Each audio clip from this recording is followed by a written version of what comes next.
Welcome to The Talking Drum. The Talking Drum is a program that examines the social and political issues that impact Black people and people in the world as a whole. It is called the talking drum because in traditional African cultures, drums and other musical instruments, but specifically drums, were used for communication, as well as for specific rites in the traditions, and as well as for funerals or weddings or anything like that. The drum communicated to the people of a particular village or the people of that nation. And as we are communicating with you, our program is called The Talking Drum. Thank you. If you have an enemy or someone or some people you're trying to subjugate, you're trying to keep down or keep under you, one of the better ways to do it is to find differences between all of those people. You're going to find all kinds of differences because we're all different. We're separated by age, by gender, often by geographical location, by skin tone, any of those things. Well, the old plantation owners and slavers and all those people knew that they could actually exacerbate or amplify the differences between Black people and keep them as a permanent underclass using age and using skin complexion and even language, different places that they came from, geography and all that. That's something that they relied on, and it plays out even to today. There has been what's been called the Willie Lynch letter. Whether it's real or imagined, it speaks to a man named William Lynch who owned slaves in the islands in the Caribbean, and he was asked to come to Virginia to speak with slaveholders there to find out how they could best control their slaves. And what he did in his speech and in his letter, supposedly, was that he talked about amplifying the differences between each of the people, even down to gender and age, making class distinctions between the folks. Now this plays out even now. We know that Hollywood and cinema is not our friend. We found out through D.W. Griffin, the early 1900s, with the movie Birth of a Nation, which was shown, it was screened in the White House back when it was brand new. A black and white, non-talkie film that just had music playing and subtitles would pop up. And it spoke a lot to what Alice Walker called the myth of the Black rapist. In fact, she says that she's quoted as saying that the myth of the Black rapist validates the myth of the Black whore.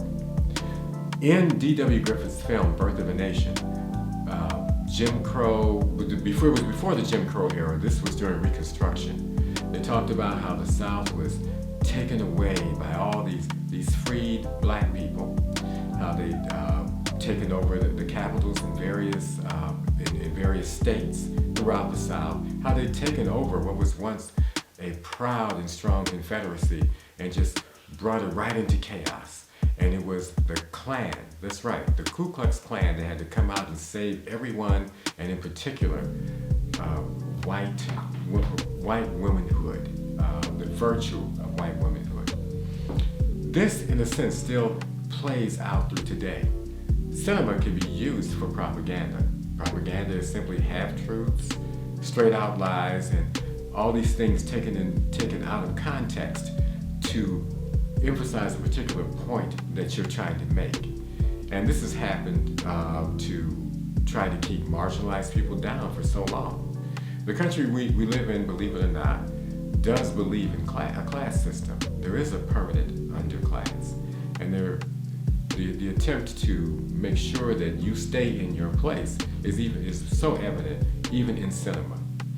I'll point out a couple of things. From the late 1970s, I'd say that a lot of us that I'm talking to right now have been around that period and on up to now. From the late 1970s, at least up until about 1994, Hollywood played a lot into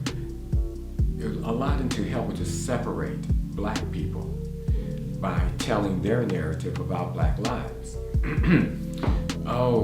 There was a book that Alice Walker wrote that came out in 1983 called The Color Purple. I know we've all heard of this book. I've read it, I own it, read it many, many times. In fact, I'm part of a collective that owns a bookstore, so we got it when it was brand new. She wrote several books, The Strange Life of Grange Copeland and many, many others, Meridian, and I've read a lot of her works because I did like her work, but it was Hollywood that decided to make a movie out of one particular book, and that was The Color Purple. The book is, in its fashion, developed every character, but Hollywood had its own version. It particularly made the black male characters either ineffectual or they were all villainous. So again, they were demonized. This isn't the first time this has happened. Black men and black women have been demonized in different ways at different times in our history here. And this one through cinema, it was time for black men to be demonized again. I guess that's what they thought. So all the characters in the movie were either ineffectual or they were villains in some way. On the heels of that was a whole trope had been invented now. And so we had The Women of Rooster Place, What's Love Got to Do with It, Waiting to Exhale. Black men were either demonized or they just weren't worth the time. And we know that this isn't true across the board. But when you let somebody else tell your story, or as I like to say today, tell your narrative, they're going to tell it in their way.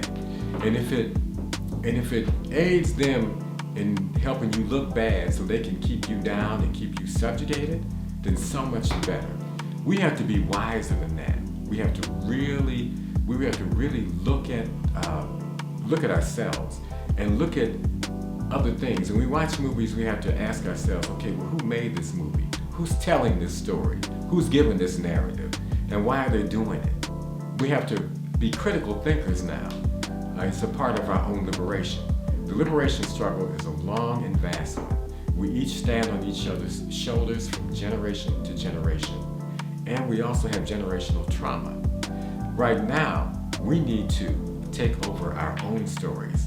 Let the world know our stories from us and not one that's through somebody else. As the old African saying goes, until the lion gets an historian, well, the hunter will always be the hero. We want to tell our own stories from our perspective and be wise about that. We don't need to be separated by gender or by color or by age or by class or anything else that's artificial or exacerbated to make it look as if it's something that can be used against us. We need to tell our own stories. Well, there's a lot more to say on this subject, so there will be a part 2. But I want to thank you for your time right now.